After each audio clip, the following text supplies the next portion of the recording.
सूर्योदय फाउंडेशन द्वारा श्रवण सहायता शिविर के आयोजन कार्यक्रम में उपस्थित श्रीमती अनुराधा पौडवाल जी, मुख्य ट्रस्टी सर्वोदय फाउंडेशन,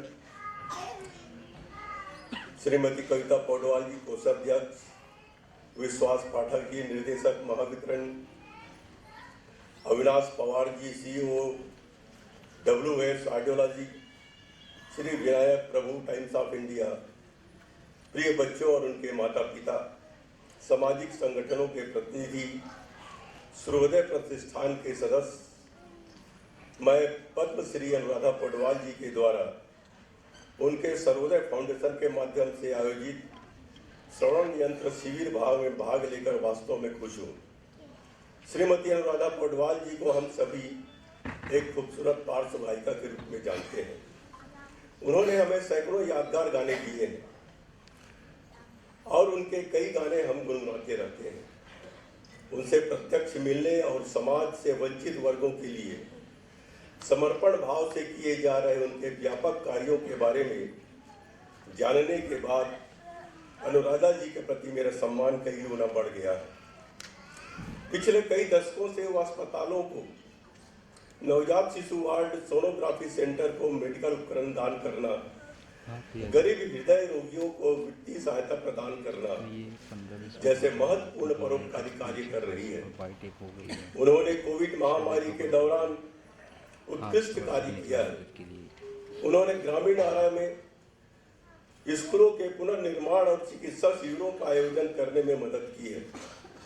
विश्व श्रवण दिवस पर उन्होंने भुवनेश्वर में एक बहुत बड़े शिविर का आयोजन किया था, वाकई सराहनीय है। मैं सूर्योदय फाउंडेशन का हार्दिक अभिनंदन करता हूं और विशेषकर श्रीमती अनुराधा जी के उनके उत्कृष्ट कार्य के लिए उन्हें बधाई देता हूं।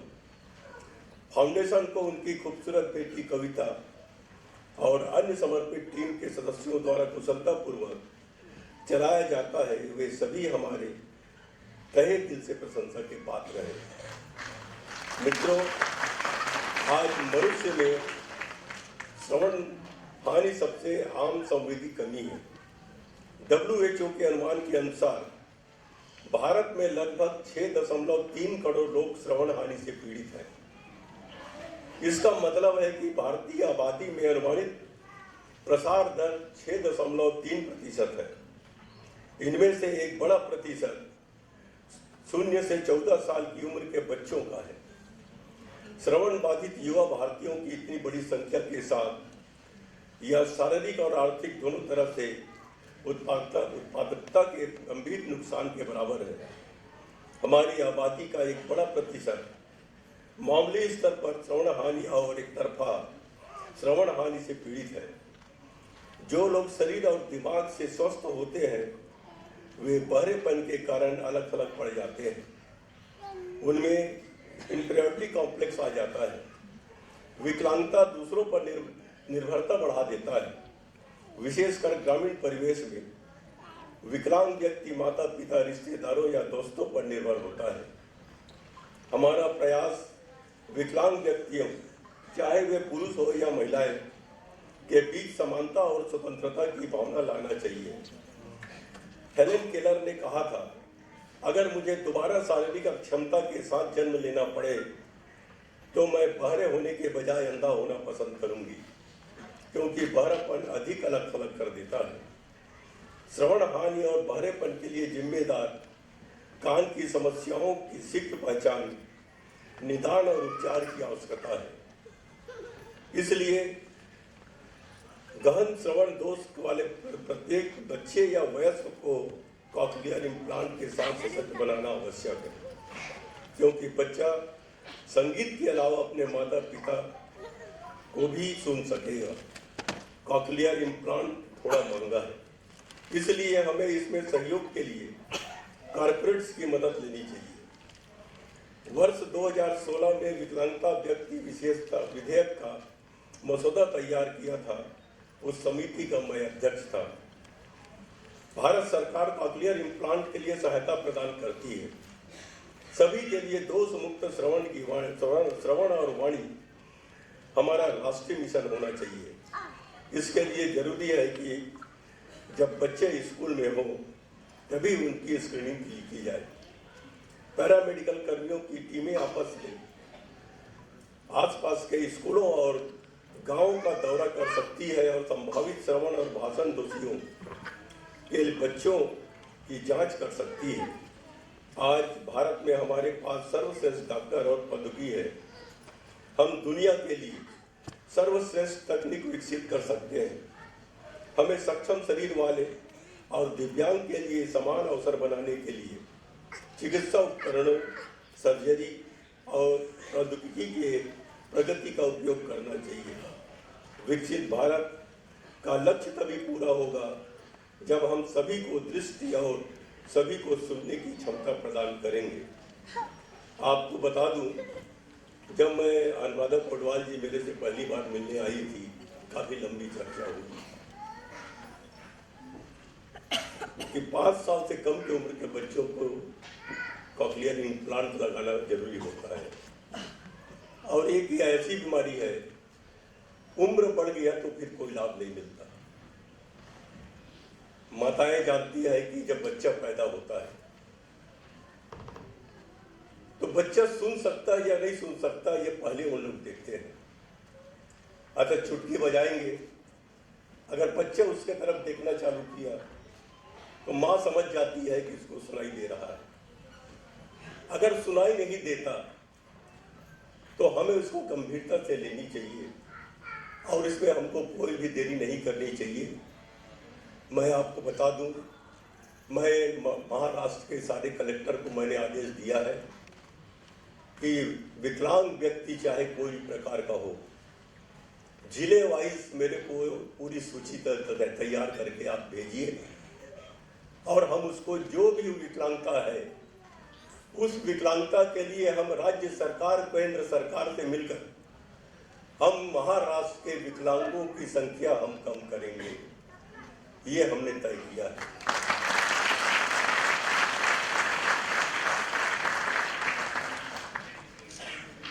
अनुराधा पौडवाल जी ने मुझसे एक और आग्रह किया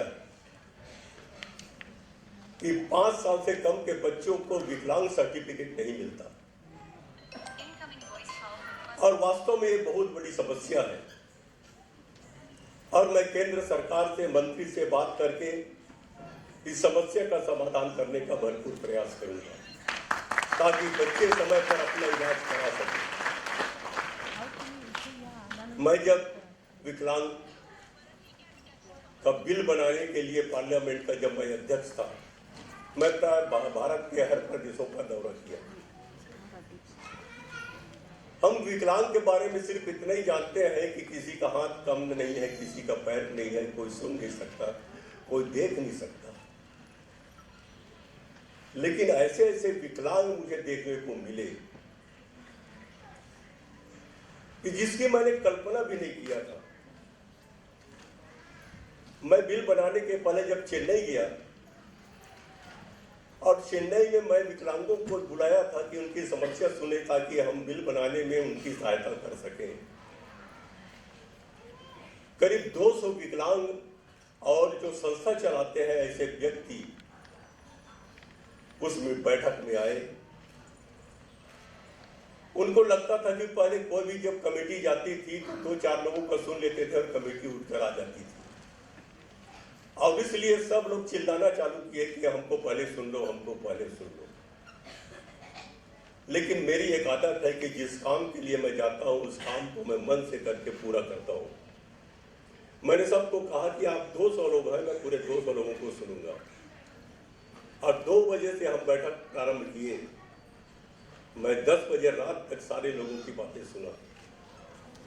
लेकिन मैं जब उसको वहां पर देखा तो मुझे एक आश्चर्य हुआ कि एक ऐसा विकलांग जो आंख के पुतली के इशारे से बोलता था।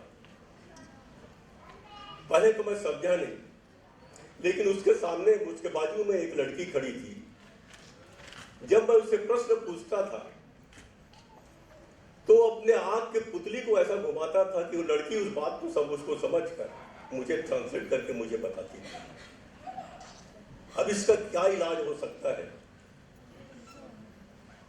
तो हमको तो खाली ऊपर के जो विकलांगता दिखती है उसको नहीं, हमको अंदर की विकलांगता को भी जानने की जरूरत है।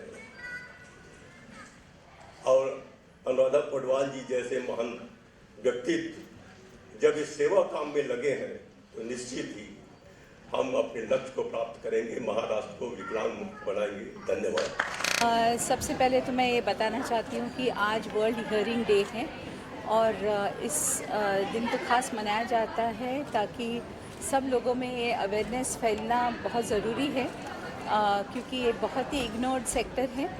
और we were very fortunate to have the governor of Maharashtra with us, और उनका खुद का भी बहुत इस चीज़ में इंटरेस्ट है, उन्होंने बहुत ज़्यादा इंटरेस्ट दिखाया, तो वो भी आए थे। और आज इस दिन के उपलक्ष्य में हमने 250 बच्चों को फ्री हियरिंग एड्स बांटे।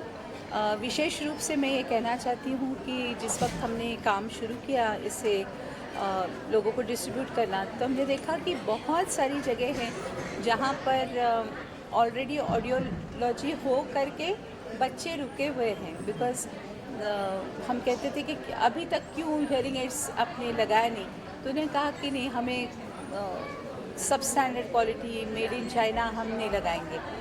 तो उस वक्त I just happen to be associated with Avinashi and WSA और सिग्निया और वाइडेक्स, तो एज अ ब्रांड एम्बेसडर फिर मैंने इनसे बात की कि अगर मैं देना चाहूँ फ्री ऑफ चार्ज, अगर मुझे देना है तो can I get it at subsidise rates.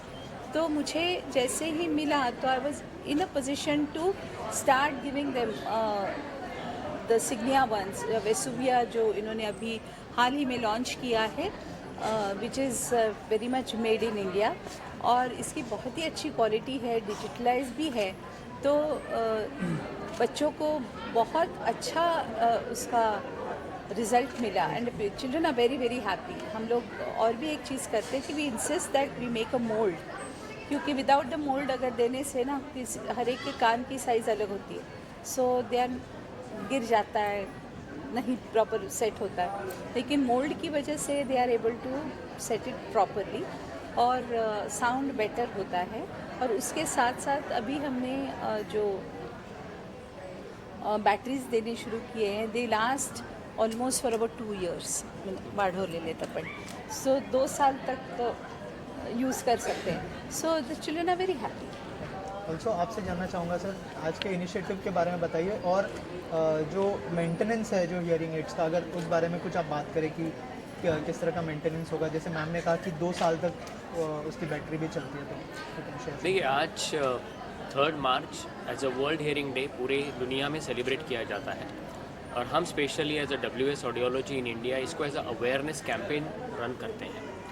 हम ये वर्ल्ड हियरिंग डे 3 मार्च से लेके पूरे मार्च महीने तक हिंदुस्तान के अलग अलग कोने में सेलिब्रेट करते हैं, अवेयरनेस कैंपेन करते हैं, free distribution of hearing aid करते हैं, प्रमोशन थ्रू डिजिटल मीडिया करते हैं, we share the knowledge about hearing health. And अब जो इंडिया में सिचुएशन है कि 6.5 to 7% ऑफ द पीपल उनको कुछ ना कुछ की हियरिंग की समस्या है, और हियरिंग लॉस किसी को किसी भी एज में हो सकता है। आजकल स्पेशली जो गैजेट्स लोग यूज़ करते हैं उससे भी हियरिंग लॉस होता है, लाइफस्टाइल डिसीजेस से हियरिंग लॉस होता है। इसके लिए इसका अवेयरनेस बहुत ज़्यादा ज़रूरी है। तो सिग्निया ये जो कंपनी है या वाइडेक्स जो हमारे ब्रांड्स हैं, इनके ज़रिए हम लेटेस्ट टेक्नोलॉजिकल प्रोडक्ट्स भी देते हैं, बट हमारा जो 3 ऑब्जेक्टिव्स मेन है कि अवेयरनेस क्रिएट करना, इंफ्रास्ट्रक्चर को सपोर्ट करना इंडिया में, और the most important is affordable hearing solution देना। और मुझे बड़ी खुशी है कि आज हमने वर्ल्ड हियरिंग डे का कैंपेन शुरू किया है। सूर्योदय फाउंडेशन एंड MSCB के जो माध्यम से यहाँ पे CSR एक्टिविटी हुई है, जहाँ 250 अंडर प्रिविलेज बच्चों को हियरिंग एड डोनेट किया गया। और ख़ास करके मैं बड़ा शुक्रगुजार हूँ अनुराधा जी मैम का कि पिछले 1-1.5 साल में सूर्योदय फाउंडेशन ने 2000-2500 बच्चों को हियरिंग एड्स दे दिए हैं, और हमारे साथ मिलकर लगभग 5000 लोगों को अलग अलग कोने में हमने ये अंडर प्रिविलेज लोगों को हियरिंग एड देने का काम किया है। ये अभी शुरुआत है, इसको हम पूरे हिंदुस्तान में, पूरे भारत में अलग अलग कोने में लेके जाके करेंगे। और जो हियरिंग एड्स आज हमने बच्चों को दिए हैं, ये फुल्ली डिजिटल हियरिंग एड्स है, टेक्नोलॉजी एडवांस्ड है, और हमने मेक इन इंडिया इनिशिएटिव के माध्यम से ये हियरिंग एड इंडिया में बनाना शुरू कर दिया ताकि सारे लोगों को ये हियरिंग सॉल्यूशन अफोर्डेबल हो और ये बच्चों की ज़िंदगी काफ़ी अच्छी हो और वो नॉर्मल स्कूल में जा सकें। इसकी मेंटेनेंस में बहुत ज़्यादा दिक्कत आती नहीं है। हम 2 साल की वारंटी भी देते हैं और बैटरी भी दे दी है हमने, तो बच्चे अगर ठीक से यूज़ करें तो ये हियरिंग एड की लाइफ 5 साल भी हो सकती है।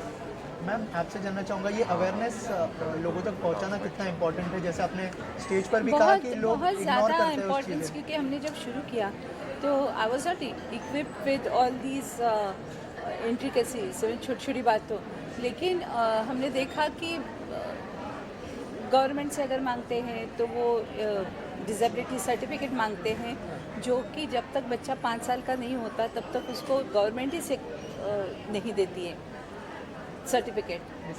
So then how can the child get the hearing aid without the certificate? So this is a glitch यहाँ पे. So अभी आज भी हमने गवर्नर साहब को रिक्वेस्ट किया to follow it up in the centre, तो क्योंकि ये चीज़ जो है वो पार्लियामेंट में ही चेंज हो सकती है. ये चेंज स्मॉल थिंग, लेकिन वहाँ से होना पड़ता है. तो जैसे ही वो मिल जाएगा, वो ठीक हो जाएगा, तो किसी भी एज में जैसे पता चलता है कि बच्चे को नहीं सुनाई देता है, उनके नाम से सर्टिफिकेट जैसे बन जाता है डिसेबिलिटी, तो immediately they are liable to get hearing aid. Thank you ma'am. के महामहिम राज्यपाल आदरणीय रमेश जी बैस सर, इस कार्यक्रम के सूर्योदय फाउंडेशन के मार्गदर्शक हमारी दीदी अनुराधा ताई, मंच पर उपस्थित अविनाश जी, प्रभु जी और सभी भाई और बहनों, सर्वप्रथम हम हमारे उप मुख्यमंत्री और ऊर्जा मंत्री आदरणीय देवेंद्र जी फडणवीस जी को बहुत बहुत धन्यवाद देते हैं कि उन्होंने 1 सेकंड में इस अच्छे काम के लिए CSR सैंक्शन किया. महाराष्ट्र स्टेट इलेक्ट्रिसिटी बोर्ड इस प्रकार के काम के लिए हरदम अग्रसर होती है, आगे भी काम करेगी. मैं इस अवसर पर इतना कहना चाहूँगा कि हियरिंग एड जो दिया गया है ये तो शुरुआत है, इसके बाद में इसका मेंटेनेंस भी होना जरूरी है, बच्चों को एजुकेट करना भी जरूरी है, उसको कैसे यूज़ किया जाए. आज इनके जीवन में एक प्रकार की नई रोशनी आई है, ऊर्जा आई है, वो ऐसी निरंतर आगे कैसे बढ़े इसलिए प्रयास होना चाहिए. और जिस प्रकार MSC भी CSR करती है, उसी प्रकार ये हियरिंग एड्स के जो सप्लायर्स हैं, मैं इनसे भी दरख्वास्त करता हूँ कि इसके दाम आप जितने कम से कम रखोगे, उससे ज़्यादा से ज़्यादा लोगों तक इसका फायदा होगा. धन्यवाद.